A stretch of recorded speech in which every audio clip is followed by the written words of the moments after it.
At 86, I burned the one letter that could have changed my entire life, and only discovered what I lost when it was too late.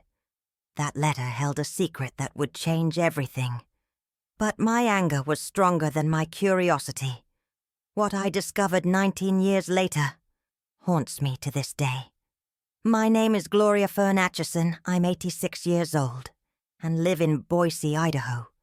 Here, sitting in my rocking chair, looking out the foggy window where the morning mist mingles with the tears I stubbornly hold back, I live surrounded by a silence that echoes memories I'd rather forget.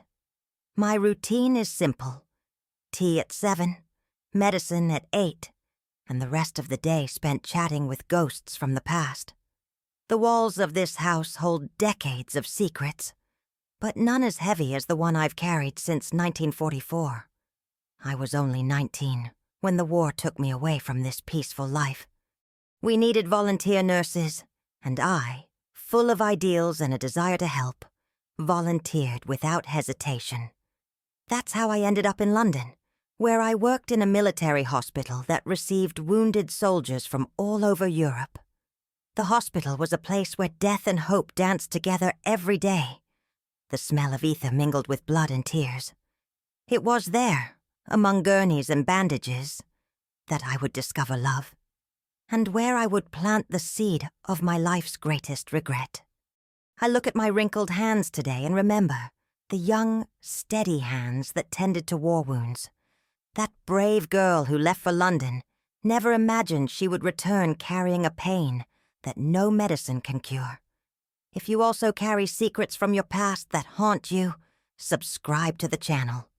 Here we share real stories from people like us who learn that some decisions resonate throughout their lives. You are not alone on this journey. At 86, I carry a weight that suffocates me every day. There are mornings when I wake up feeling as if a stone has lodged in my chest, weighing so heavily I can barely breathe. It's the weight of a decision made in seconds of fury, one that has haunted me for more than 7 decades. Some nights, when the silence in this house becomes deafening, I get up and walk to the fireplace where it all happened, still smelling the phantom scent of burning paper. It was 1944, and I was only 19 years old. Imagine a girl from rural Idaho, with dreams bigger than her hometown, determined to make a difference in the world. My parents thought I was crazy for wanting to leave the safety of the family farm to face the horrors of war. "Gloria," my mother would say, "a proper girl's place is at home, not caring for strange men from across the ocean." But my young, idealistic heart didn't waver for a second. The war was raging, and newspapers were calling for volunteers to serve as nurses in military hospitals. I vividly remember the day I read the ad in the local paper. "Your country needs you. Volunteers to serve in military hospitals abroad." My hands trembled as I held that yellowed paper, but not with fear, with excitement. Finally, a chance to prove I was more than just a country girl. That's how I found myself in London, working as a volunteer nurse in a military hospital that felt more like a labyrinth of pain and hope. The walls were cold, painted a faded green that tried, unsuccessfully, to bring some comfort to that place where death and life collided daily. The building was a former school hastily converted into a hospital, its long corridors echoing with the hurried footsteps of doctors and the muffled groans of the wounded. The hospital received wounded soldiers from all fronts, Americans, English, and some French, who managed to escape enemy lines. Each stretcher that arrived brought a different story, a different trauma, a distant family praying for news. I was just one of many volunteers, but I took my work seriously, tending each wound as if it were my own pain. I quickly learned that there, in that sacred place of suffering, there was no room for weakness. It was there, amid the smell of ether and disinfectant, amid screams of pain and whispers of hope, that I met Thomas Mitchell, an American soldier in the 82nd Airborne Division. And it was there that I made the biggest mistake of my life, a mistake that haunts me to this day, as I stare out the foggy window of this empty house in Idaho, hearing only the ticking of the clock marking the years that have passed since that damned decision. Sometimes I wonder, how can a decision made in a few seconds define the rest of an entire life? How can anger be stronger than love? How could I have been so foolish, so impulsive, so tragically human? But to understand why I burned that letter, why I destroyed the only chance I had of knowing the truth, I need to go back to the beginning. Thomas arrived on a stretcher on a rainy October afternoon, unconscious, with shrapnel in his right leg bleeding through the improvised bandages. I remember that moment perfectly. I was organizing medications in the cabinet when I heard the ambulance approaching. It was always the same sound, tires skidding on the wet asphalt, doors slamming, urgent voices shouting medical instructions. "American soldier!" the paramedic shouted as he pushed the stretcher through the hallways. "Grenade shrapnel in the right leg. Possible concussion?" When I first looked at him, Thomas was deathly pale, his lips purple, his dark hair plastered with sweat, and a blood on his forehead. There was an old scar on his chin, a mark I would later discover was caused by a fall from a horse when he was just 10 years old. I helped the medical team transfer him to the infirmary bed. His clothes were soaked with blood and mud, and when we cut the fabric of his pants to examine his injuries, I could see the severity of the shrapnel. Some pieces of metal had lodged deep in his thigh muscle. Dr. Henderson, our most experienced military surgeon, shook his head gravely. "It's going to be a long surgery," he murmured. "If we can save his leg, it will be a miracle." For 3 days, Thomas remained unconscious. I worked double shifts to stay by his side, checking his vital signs, changing bandages, and carefully cleaning his wounds. There was something about him that intrigued me. Perhaps it was the serene expression he maintained even while unconscious, as if he were simply resting after a long day of farm work, not struggling for life in a military hospital bed. On the 3rd morning, when the sun finally broke through the London clouds, he woke. I was checking the temperature when I felt his eyes open. They were blue like the Idaho countryside sky on a summer morning, a deep, tranquil blue that contrasted sharply with the chaos of that war hospital.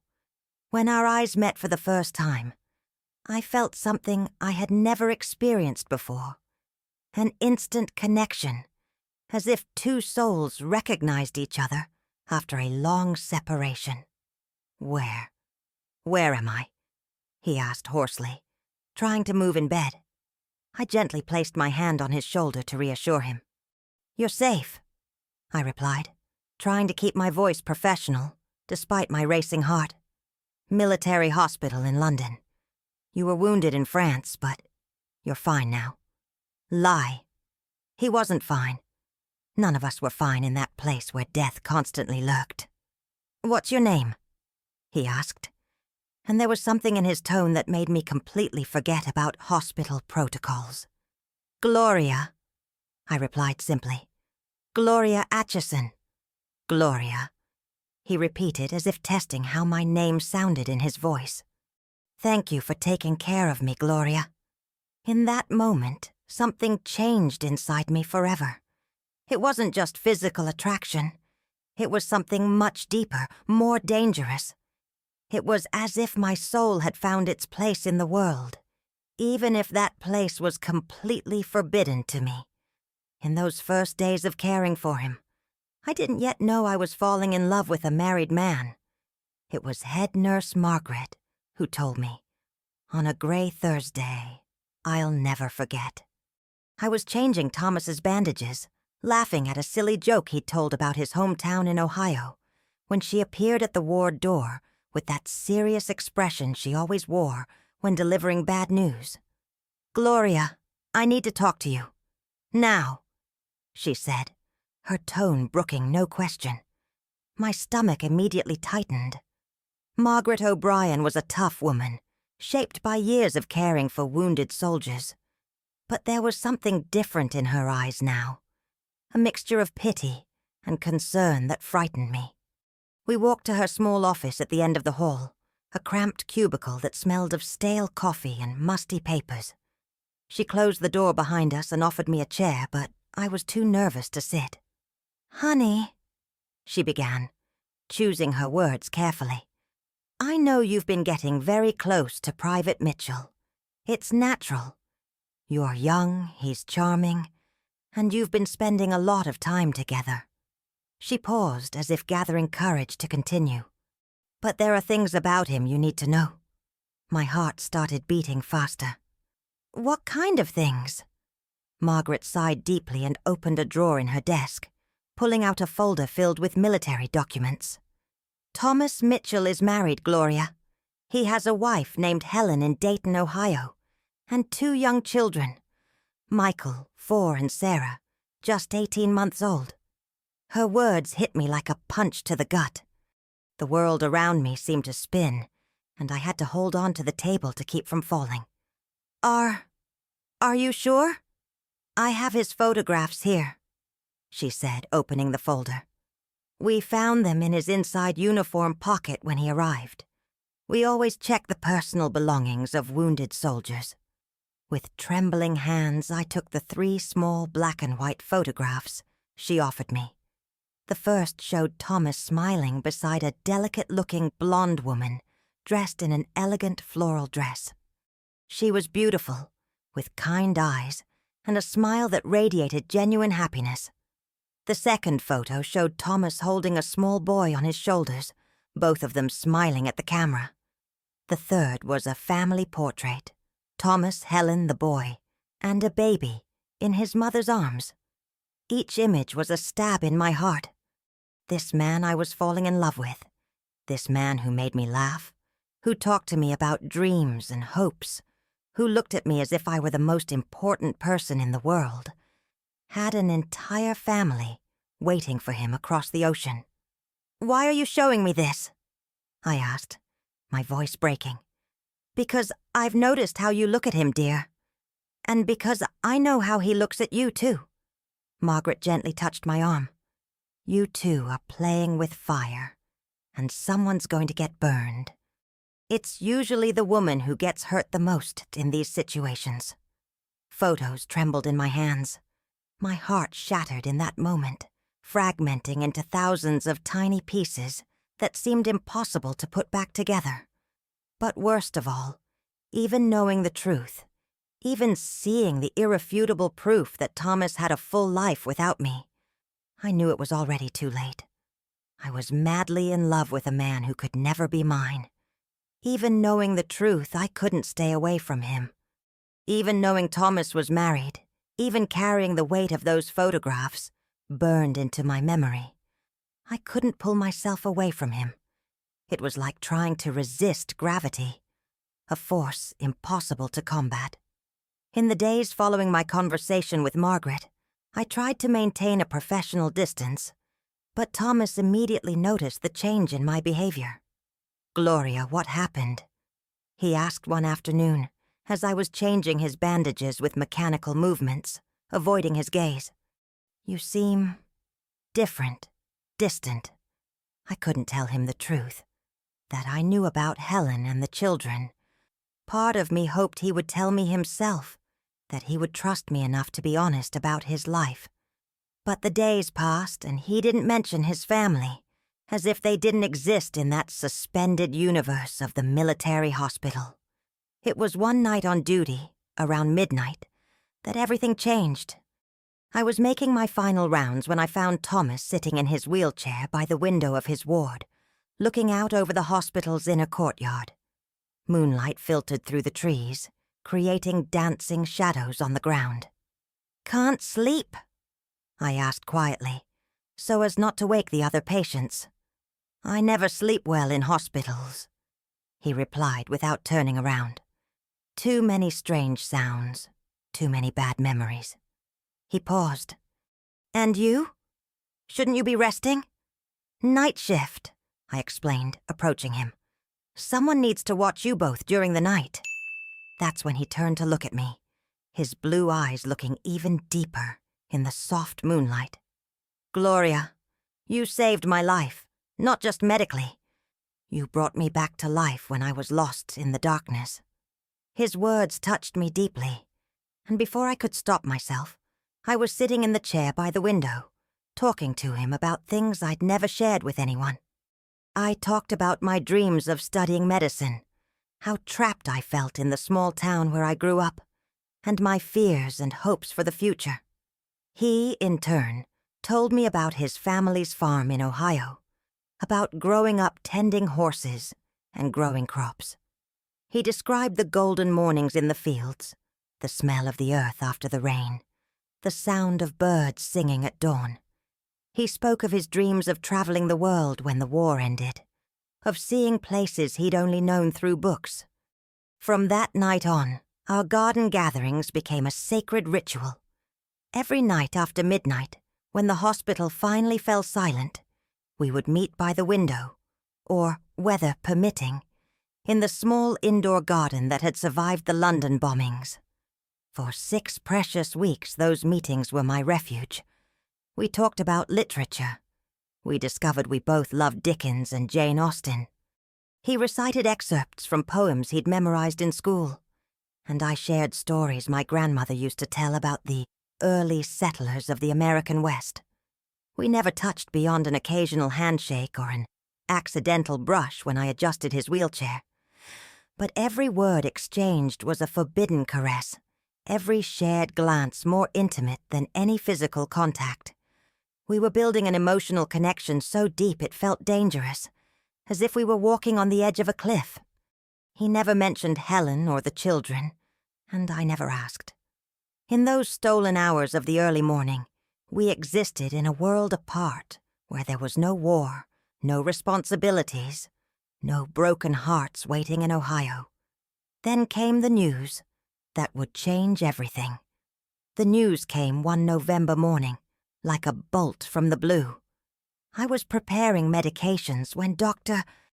Henderson appeared with a clipboard full of official paperwork, and that grave expression he always wore when he had to deliver difficult news to patients.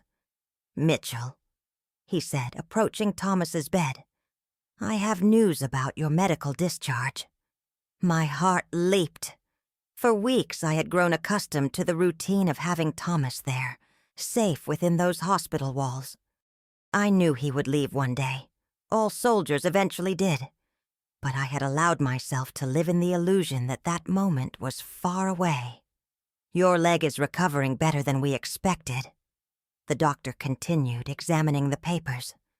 "The shrapnel has all been successfully removed, and the infection is completely under control. You have been medically discharged and have 48 hours to report to command for further orders." Thomas was silent for a long moment, letting this sink in. I continued organizing the medications, but my hands were shaking so badly, I nearly dropped a vial of morphine on the floor. "Where will I be sent?" Thomas finally asked. "France. Your orders are to join the troops advancing after Normandy. The military train leaves the day after tomorrow, at 6 in the morning. 48 hours. That was all we had left. When the doctor left, the silence in the ward became deafening. Thomas looked at me with an expression that mixed sadness and something else. Something that made me feel like my heart would burst from my chest. "Gloria," he said softly, so the other patients wouldn't hear. "I need to talk to you. Tonight, in the garden. It's important." The rest of the day passed in a blur. I moved mechanically among patients, changed dressings, and dispensed medications. But my mind was completely focused on that conversation that would take place in a few hours. What did he want to tell me? How would we say goodbye? How would I survive without those nightly encounters that had become the most important part of my days? When midnight finally arrived, I found Thomas already waiting in the garden, sitting in his wheelchair under the soft moonlight. There was something different about him that night, an intensity I hadn't seen before, as if he'd made a momentous decision. Gloria, he began as I approached. I know these past few weeks have been special. For me, at least.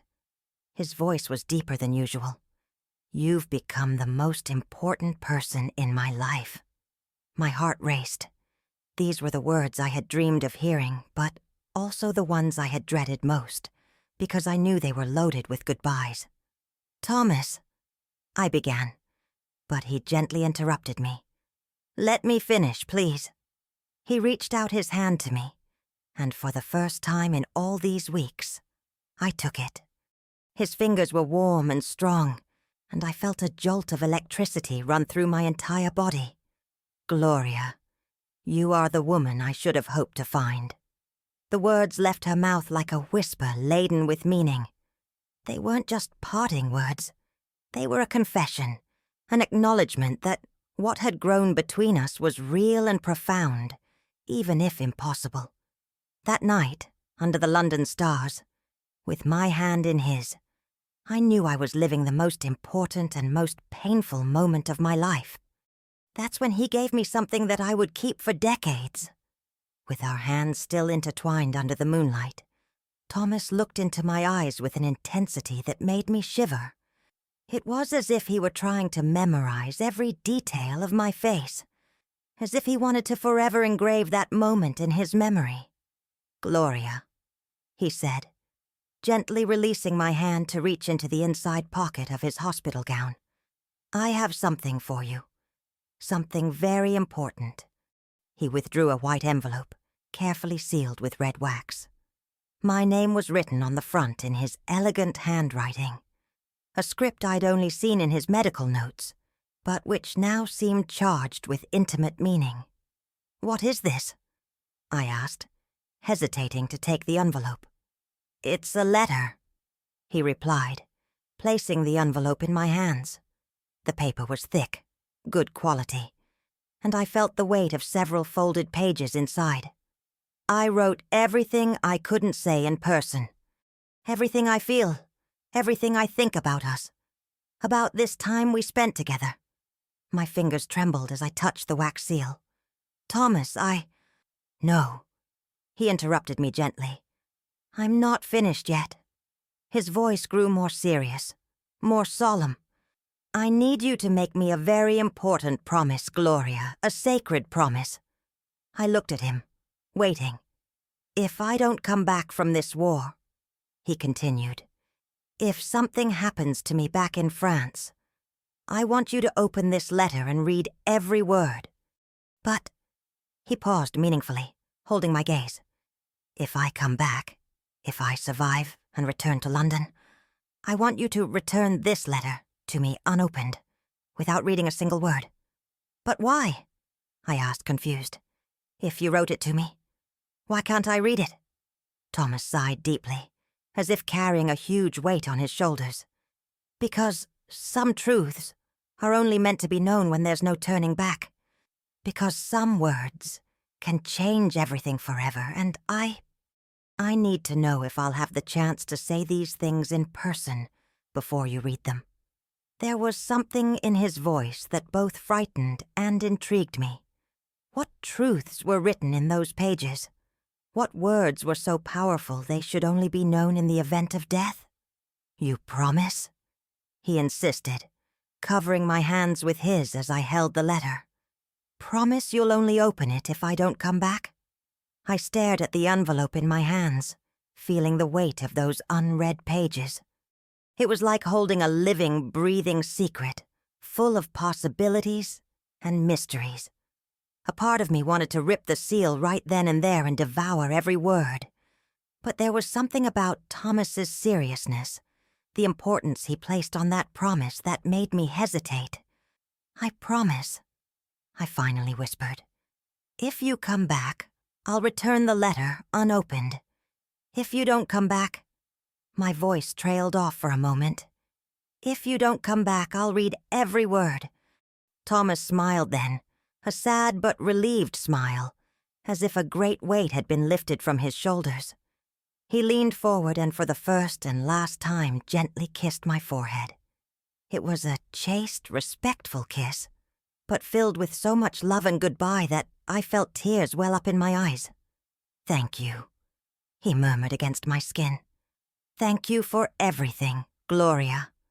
For taking care of me, for these wonderful nights, for reminding me that there is still beauty in the world." The next morning he left on the 6 o'clock military train, and I stood on the platform holding that letter as if it were the last piece of him I had left. 3 months passed without news, until I received the visit I had been dreading. 3 months passed like an eternity of silence. Each day that dawned without news of Thomas was a slow, steady torture. I continued my work at the hospital, caring for new wounded soldiers who were constantly arriving from the front lines. But part of me had left on that train with him.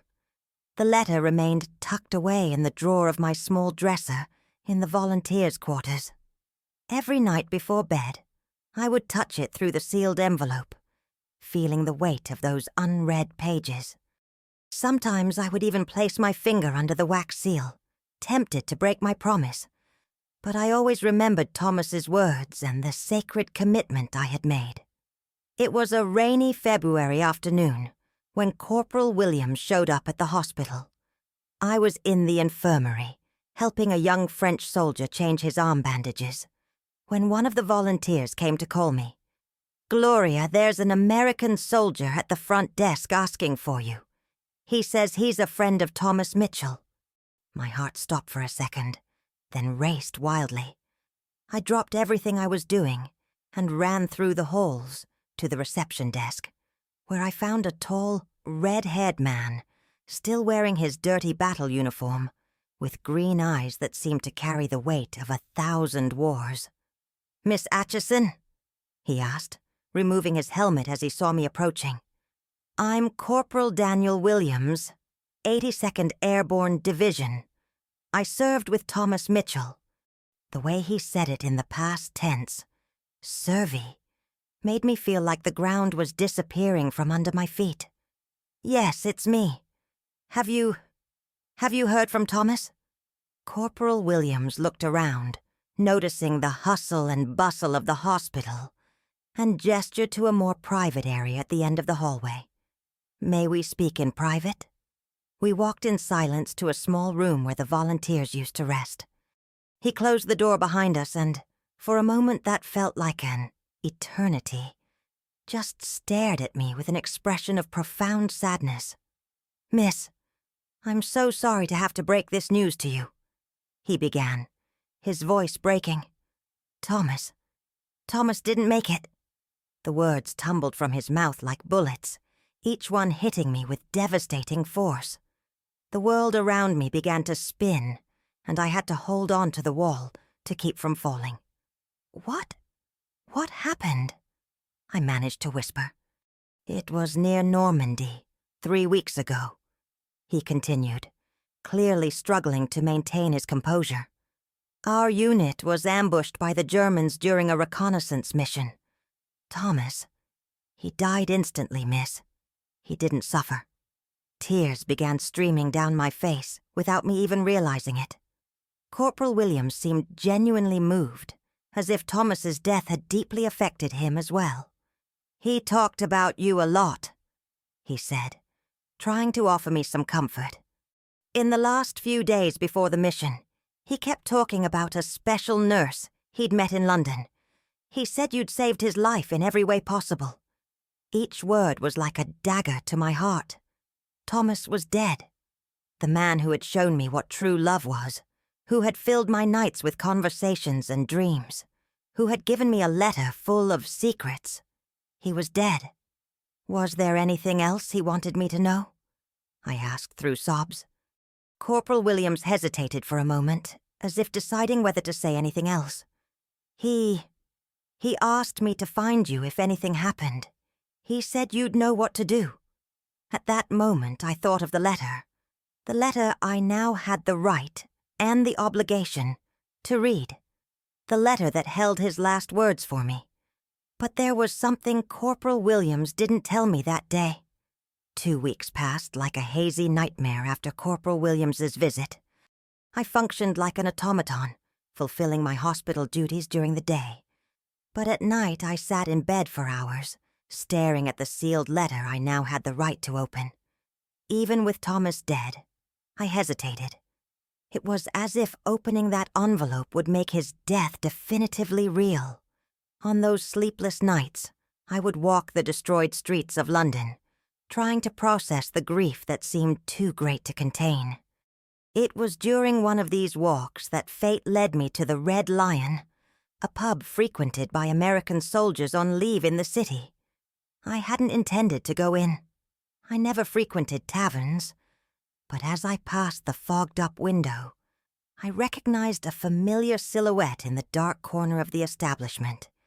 It was Corporal Williams, alone, hunched over a table with several empty bottles in front of him. Something compelled me to enter. Perhaps it was the need to speak with someone who had known Thomas, someone who could share memories of him.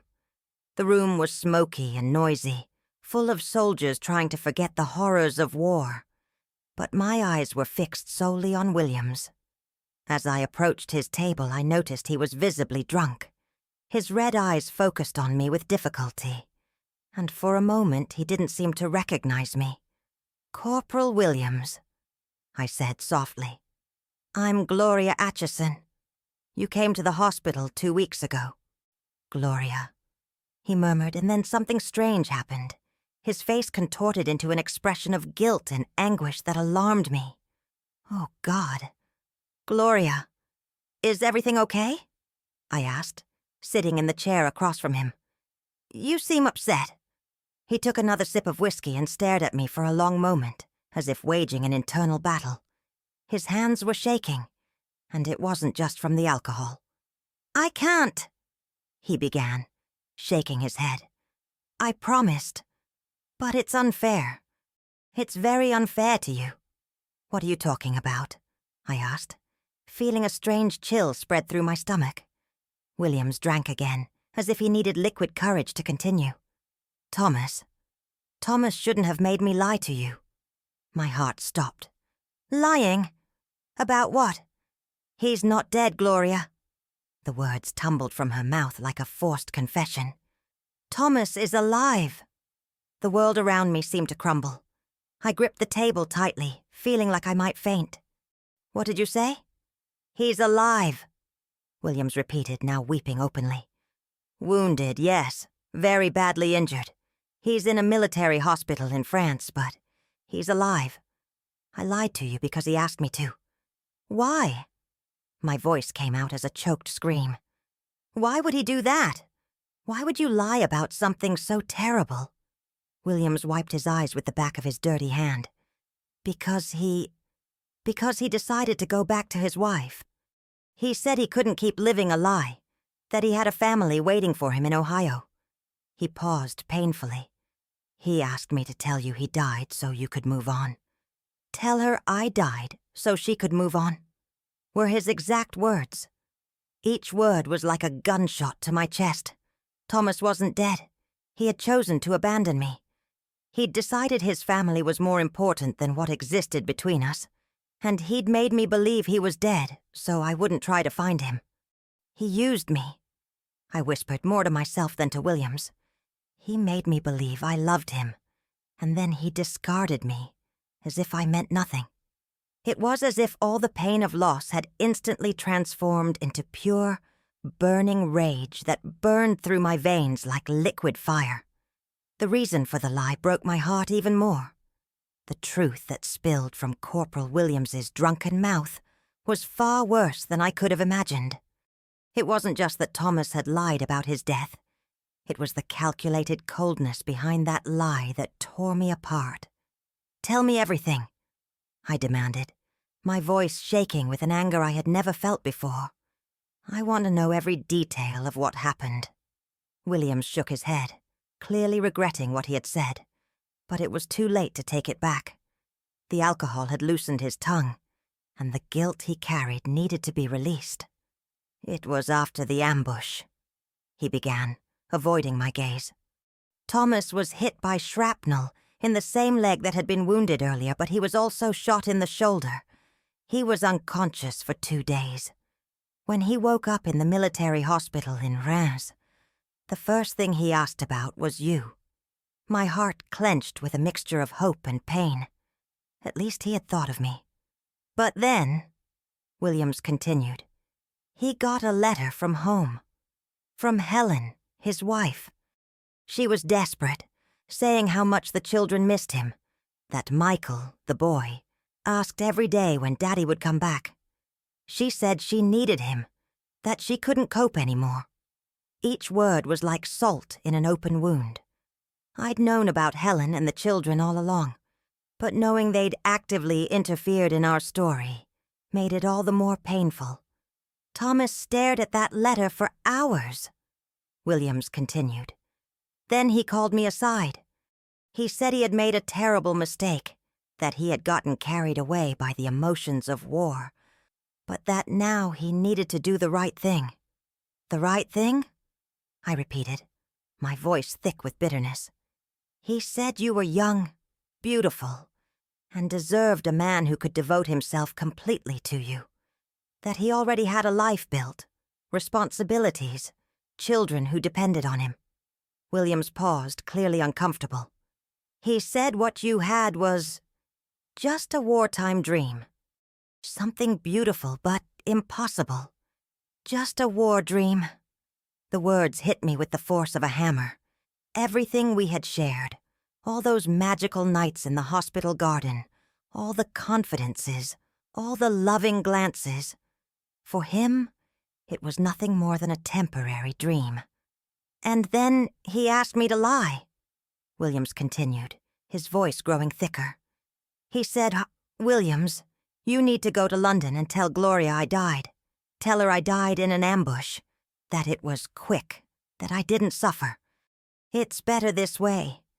She's young. She'll find someone who can love her completely, without complications. I was shaking with anger now. And you agreed. Just like that, without question. I tried to argue.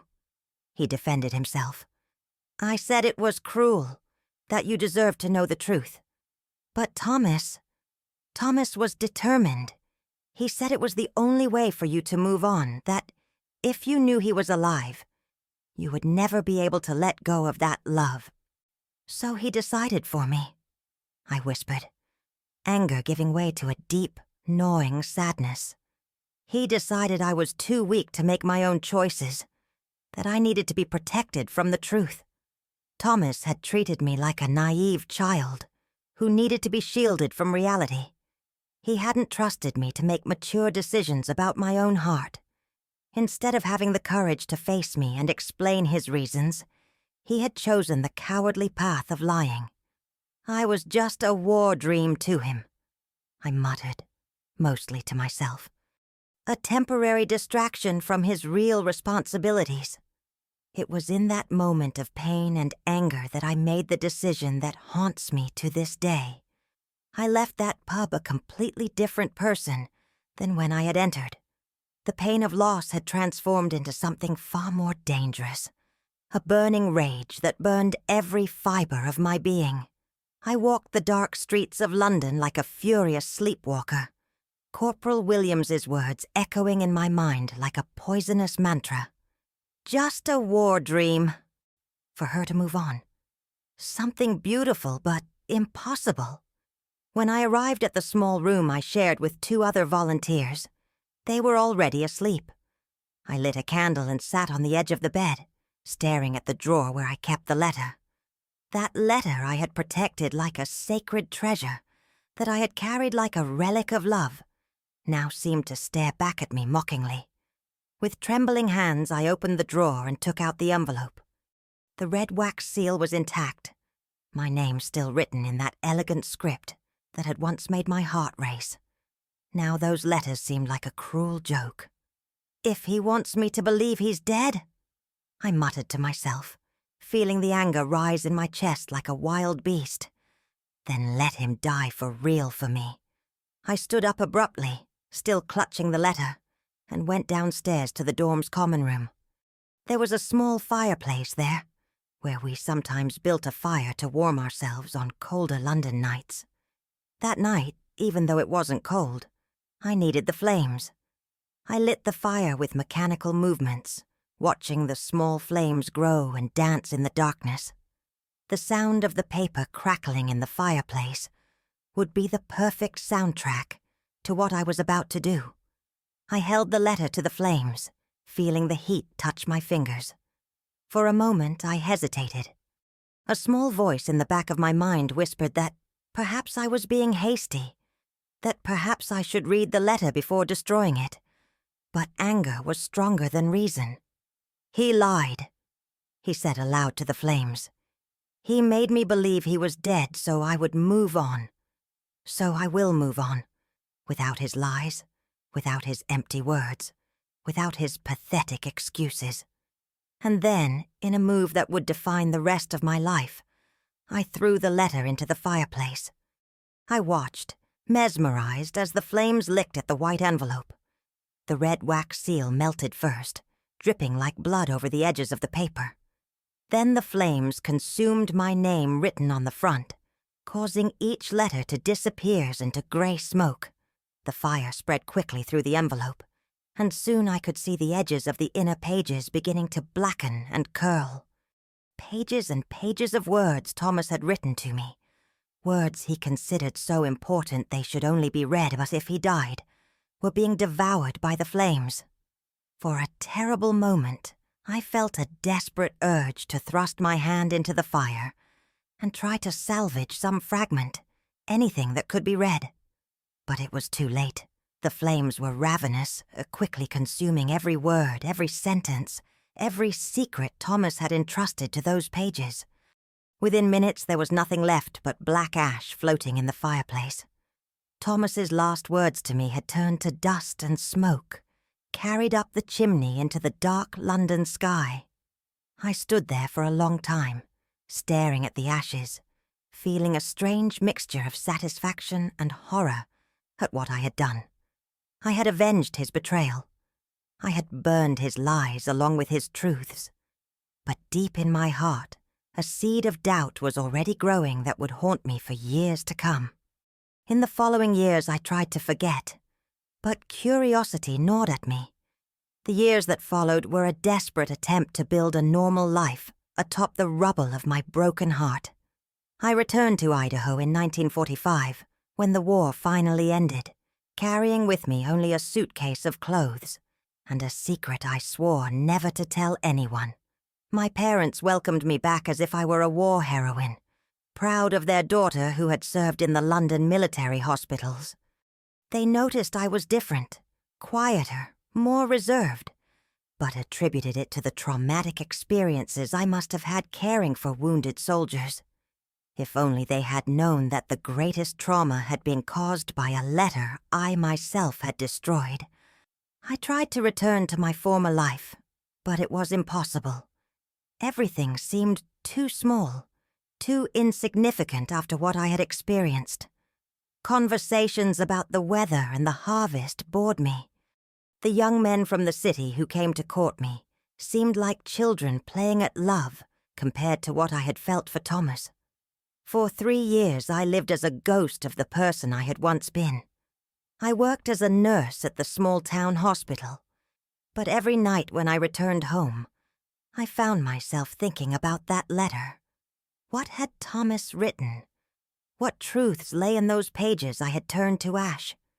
Curiosity gnawed at me like a silent cancer.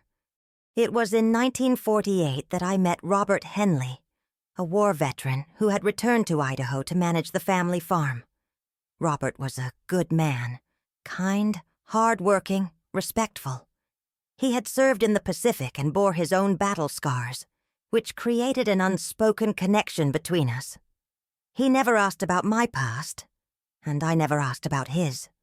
When Robert proposed in 1949, I said yes, not out of love, but out of resignation. He was a chance for a normal life, a family, a future unhaunted by the ghosts of war. I convinced myself that romantic love was a luxury I could no longer afford. Our ceremony was simple, held at the town's Methodist church on a cold March morning.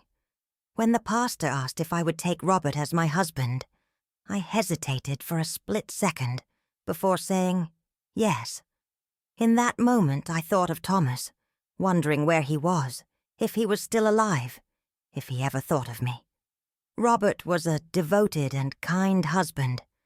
He tried to make me happy, bringing me wildflowers he picked in the fields, telling silly jokes to make me smile. But there was a void in my heart he could never fill, a space reserved for someone I had loved and lost in the most painful ways possible. In 1952, our daughter Margaret was born. Holding that tiny, perfect baby in my arms, I felt an explosion of maternal love that astonished me. For the first time in years, I thought I might be truly happy again. Margaret became my redemption, my reason to live fully. We built a respectable life. Robert prospered on the farm. I continued working as a nurse. And Margaret grew up a happy and healthy child. To all outward appearances, we were a perfect post-war American family. But every night, as I lay in bed next to Robert, I stared at the ceiling and wondered about that letter. In the quiet moments, when Margaret was asleep and Robert was reading the newspaper, my mind inevitably returned to those pages I had burned through on a night of youthful rage. What had Thomas written? Were they words of love or farewell? Was it an explanation or an apology? Were they secrets that could have changed everything, or just well-crafted lies? Curiosity turned into a silent obsession that accompanied me every day. In 1963, I received a call that would change everything again. It was a hot July afternoon in 1963. Margaret, now 11, was playing in the yard with her dolls, and Robert had gone into town to take care of business at the co-op. I was in the kitchen making peach preserves when the phone rang. Back then, phone calls were rare events in our house. They usually meant medical emergencies, someone urgently needing a nurse or news about a distant relative. I dried my hands on my apron and answered on the third ring. Hello? Gloria Atchison. My heart stopped completely. Even after 19 years, even with her voice slightly deeper and more tired, I would recognize her anywhere in the world. It was Thomas. I dropped the phone from my hand, and it swung from its cord, slamming against the kitchen wall. I could hear his distant voice calling my name through the dangling receiver. My legs shook so badly I had to hold on to the kitchen counter to keep from falling. With trembling hands, I picked up the phone again. Thomas, I whispered, as if saying his name could make him disappear like a ghost. Yes, it's me. His voice held an emotion I couldn't quite place. Gloria, I know I have no right to call you after all this time, but I needed to hear your voice. 1,000 questions exploded in my mind simultaneously. How had he found me? Why was he calling now? Where had he been all these years? But the only thing I could say was, "You are alive." "I am," he replied simply. "I know Williams told you I was dead. I know I lied to you, Gloria. And I know I don't deserve your forgiveness." The anger I thought I'd buried years ago came back with a vengeance. "Why?" My voice came out louder than I'd intended. "Why did you do this to me?" "Because I was a coward," he replied without hesitation. "Because I thought I was doing the right thing. But I was just being selfish. Because I was afraid of hurting her even more." I looked out the kitchen window, seeing Margaret playing innocently in the backyard, unaware that the call her mother was receiving could change everything. "Where are you?" I asked. "In Portland, Oregon. I moved here 2 years ago." He paused for a long time. "Gloria, Helen died 2 years ago. Cancer. It was really hard. I felt a strange pang when I heard about his wife's death. It wasn't joy. I wasn't cruel enough for that. But a complex mix of sadness and something I didn't want to admit was relief." "The children?" I asked. "Michael's in college. Sarah got married last year. They have their own lives now." His voice softened. Gloria, I know you're married. I know you have a life, a family. But I need to see you. Just once. There are things I need to tell you. Things I should have said a long time ago. My world was falling apart again. After 19 years of building a stable life, raising a daughter, and being a faithful wife, the past came back to haunt me with a simple phone call. I don't know if that's a good idea, I replied. But even as I spoke, I knew I had already made up my mind. Please, he insisted. Just one date. A coffee somewhere public. After that, if you want, I'll disappear from your life forever. But I need to explain the letter to you, Gloria. I need to tell you what was in it. The letter. I always came back to that damned letter I had burned on a night of youthful rage. Okay, I heard my own voice say, as if it belonged to someone else. One date. Just one. I agreed to meet him, but I wasn't prepared for what he would reveal to me. 3 days after the connecting flight, I boarded the train to Portland, with my heart beating like a war drum. I told Robert I needed to visit a friend who was sick. The first serious lie I'd told my husband in 14 years of marriage. Margaret stayed with my mother, thinking it was just a routine work trip. During the 4-hour drive, I tried to imagine what it would be like to see Thomas again. Did he still have those piercing blue eyes? Was his dark hair now gray? Would he recognize me? Did I still have feelings for him? Or had that love died along with my youth? We arranged to meet at the Blue Moon Cafe, a small low-key spot in downtown Portland. I arrived 10 minutes early and chose a table in the corner, with my back to the wall, where I could see the front door. My hands were shaking so badly, I could barely hold my coffee cup. When he walked in at 2 o'clock sharp, I felt as if time had stopped, and I'd gone back 19 years. It was undeniably Thomas, but with the marks the years had left. His dark hair was now flecked with gray, and there were wrinkles around his eyes that hadn't been there when he was 25. But those blue eyes were exactly the same. Deep, intense, able to see right through my soul. He spotted me immediately and walked to my desk with a slight limp, a permanent sign of his war wounds. When he approached, we stared at each other for an eternal moment, two strangers who had once known each other intimately. Gloria, he said simply, and my name in his voice brought back a flood of memories I had tried to bury. Thomas, I replied, indicating the chair across from me. He sat, and we sat in silence for a few minutes, just watching each other, trying to reconcile the people we were now with, who we had been in the London hospital. I could see he was studying me too. My hair now streaked with grey, the fine lines around my eyes, the hands that were no longer those of a young 19-year-old nurse. You look beautiful, he said finally, and there was a sincerity in his voice that made me blush like a teenager. Thomas, why did you come to me? I asked, trying to keep the conversation on the track I'd planned. After all these years, why now? He sighed deeply, like a man about to confess to a terrible crime. Because I lived 19 years with a lie, Gloria. And because when Helen died, I realized life is too short to carry secrets that destroy our souls. What lie?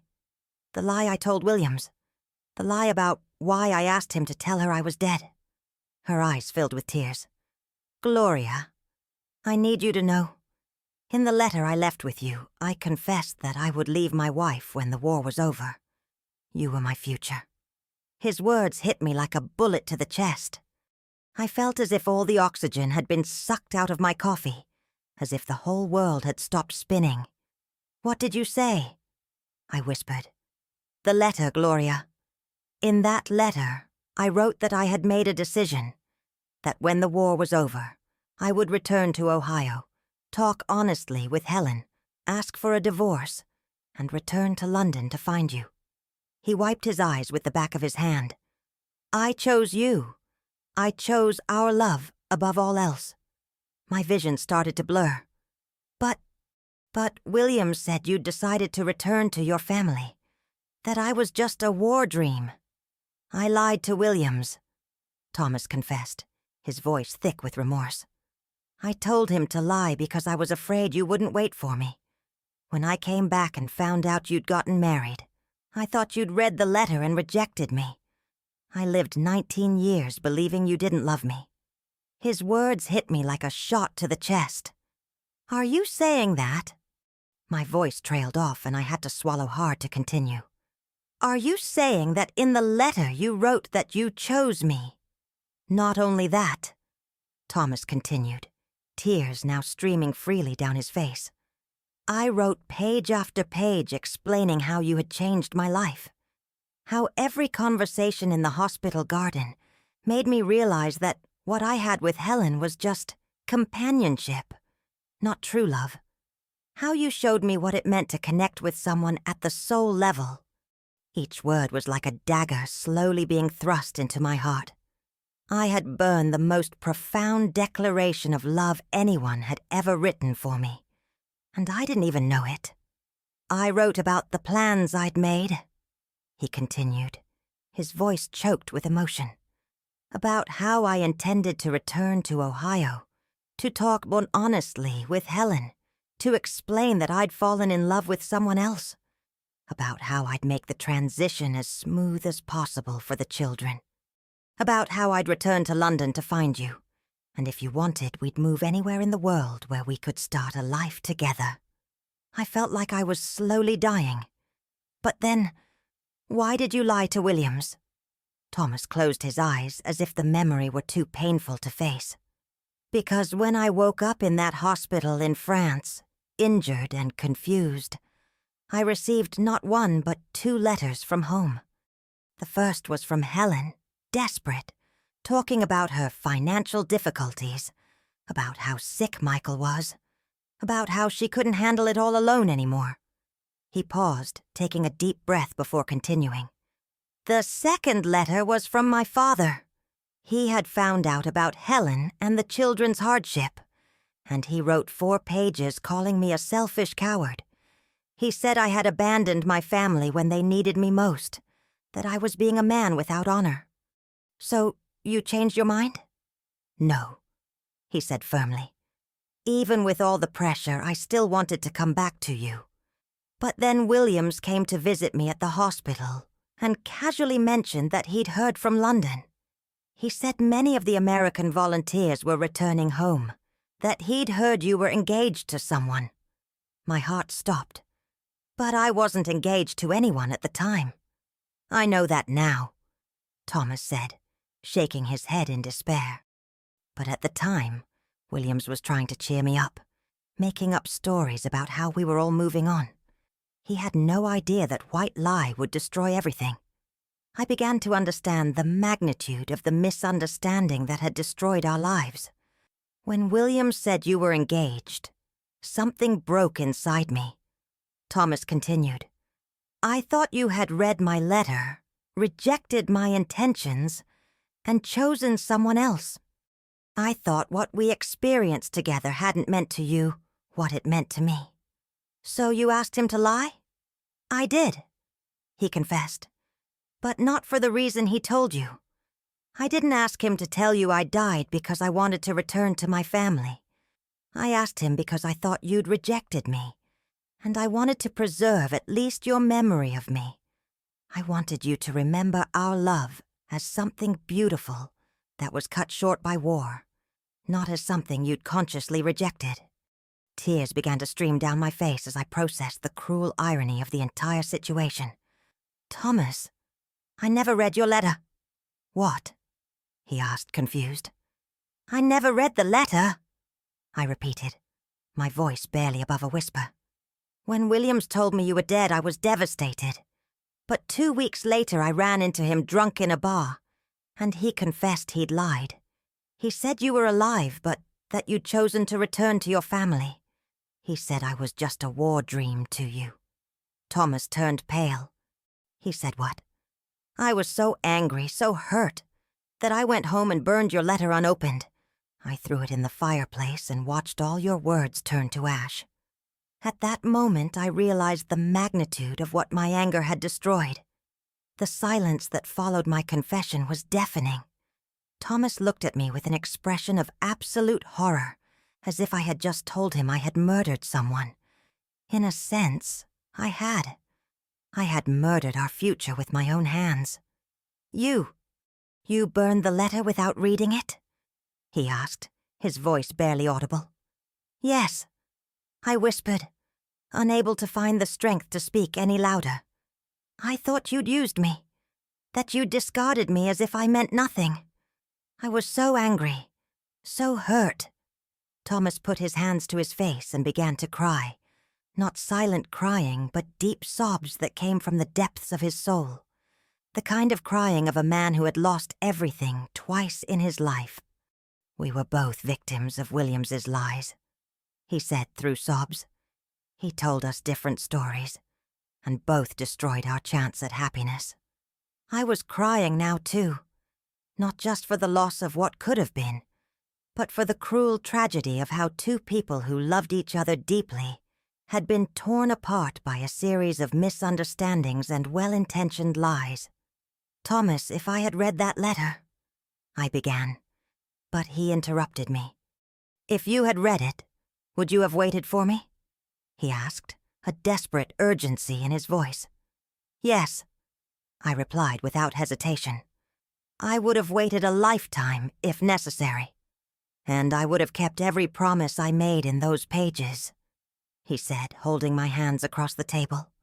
I would have talked to Helen. I would have arranged the divorce. I would have come back for you. We sat there in the middle of that noisy cafe, holding hands and crying for the life we never had. Others looked at us curiously, probably thinking we were a couple going through a crisis, not realizing we were two broken hearts finally reunited after decades of separation. What have we done with our lives? I asked through tears. We lived the lives we thought we were meant to live, he replied. I stayed with Helen out of guilt and responsibility, not love. You married Robert for security, not passion. We both settled when we could have flown. The truth of her words hit me like a hammer. My entire life had been a reaction to that burned letter, an attempt to build something stable on the ashes of what I thought had been a betrayal. Did Helen know? I asked. In the last years of my life, yes. She realized there was another love in my life, someone I had never been able to forget. Before she died, she made me promise to try to find you, to try to find out why you had rejected me. He smiled sadly. She was a good woman, Gloria. She deserved better than a husband who loved someone else's ghost. We spent the next 3 hours in that cafe, telling each other about the lives we'd built. I told him about Margaret, how she was the joy of my existence. He told me about Michael and Sarah, about how he'd been a present but emotionally distant father. They could tell I was always a little absent, he confessed.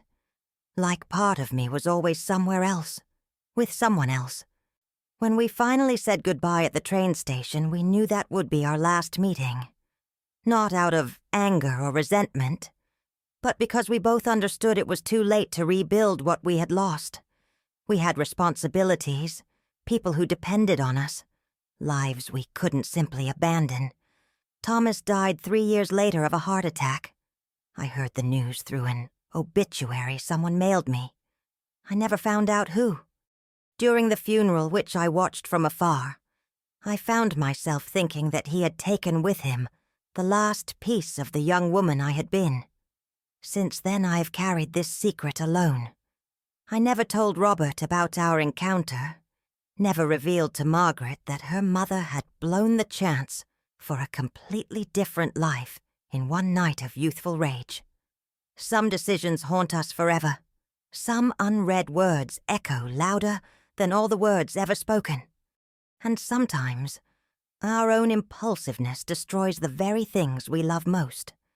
And now, here I am, at 86, telling this story for the first time. My wrinkled hands tremble not from the Idaho cold, but from the weight of memories I've carried for more than 7 decades. Margaret is now a grandmother, and sometimes when I see her grandchildren playing in the backyard of this very house where I raised my daughter, I wonder what kind of grandmother I would have been if I had followed my heart instead of my anger. What different stories would I be telling now? Robert died 10 years ago, a good man who never fully understood why his wife sometimes looked out the window with that distant, melancholy expression. He deserved a woman who loved him with her whole heart, not the pieces left after I burned my youth in a fireplace. At night, when the silence of this house becomes too heavy, I get up and walk to the living room, where that fireplace still stands. Sometimes I light a small fire and stare into the flames, wondering what words Thomas had written to me. What declarations of love went up in smoke on that terrible night in 1944? Did he describe our garden encounters with the same poetry he used to describe his Ohio farm? Did he plan our future together with the same precision with which he tended to his war wounds? Did he promise to love me until death did us part, not knowing it would be my own anger that would tear us apart first? I will never know. And perhaps that is the cruelest punishment of all. To live a lifetime wondering what might have been if I had had the courage to read before I destroyed, to understand before I judged, to love before I hated. Sometimes I wonder if the choices we make at 19 should have so much power over the rest of our lives. If it's fair that a few seconds of impulsiveness define decades of regret. But then I remember it wasn't just a few seconds. It was a series of decisions large and small, of misunderstandings and wounded pride, of fear and cowardice on all sides. The irony is that Thomas and I spent our entire lives mourning the same loss, carrying the same pain, cherishing the same memory. We were like two ships sailing parallel in the dark, each believing the other had chosen a different route. And now, as I tell this story, I don't know if I'm seeking forgiveness or just relief. Maybe it's too late for both. But I do know that if there are young people listening, if there's someone holding an unread letter, a conversation postponed, a forgiveness not granted, please don't do what I did. Some doors, once closed, never open again. Some words, once destroyed, echo forever in the void they leave behind.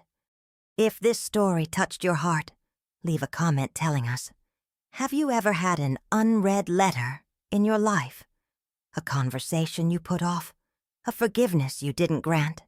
A chance you let pass you by out of pride or fear? Sometimes sharing our own stories of regret helps us find peace, and maybe help someone else avoid making the same mistakes we did. And if this story made you reflect on your own choices, like this video so more people can hear my story and learn from your pain. Because some lessons we only learn through the tears of others.